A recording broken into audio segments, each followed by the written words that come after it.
আসসালামু আলাইকুম। আজকে থাকছে ৪৭তম বিসিএস প্রিলি ৯০ দিনের রুটিনের ১১তম দিনের রুটিন। ১১তম দিনের রুটিনটা আমি আপনাদের সাথে আজকে শেয়ার করব। আজকে থাকবে হচ্ছে বাংলা। এখানে বাংলা থাকবে আধুনিক পার্ট।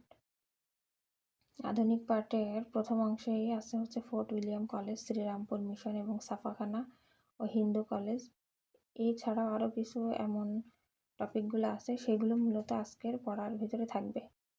তারপরে থাকবে হচ্ছে ম্যাথ থাকবে হচ্ছে শতকরা পার্ট 1।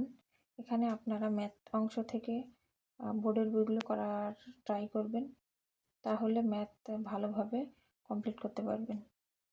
এরপরে থাকবে হচ্ছে ইংলিশ বেসিক 20 এবং 21।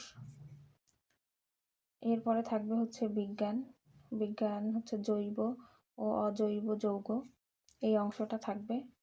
এরপরে থাকবে হচ্ছে বিজ্ঞান থাকবে হচ্ছে 6ষ্ঠ অধ্যায়, নবম দশম শ্রেণীর বিজ্ঞান থেকে 6ষ্ঠ অধ্যায়। এরপরে আমরা করব হচ্ছে কিছু মুখস্থ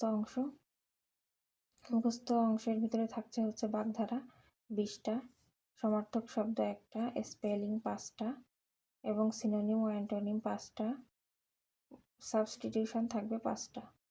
তো আজকে এ পর্যন্তই। নেক্সট ভিডিও দেখার জন্য আমন্ত্রণ রইল সকলকে।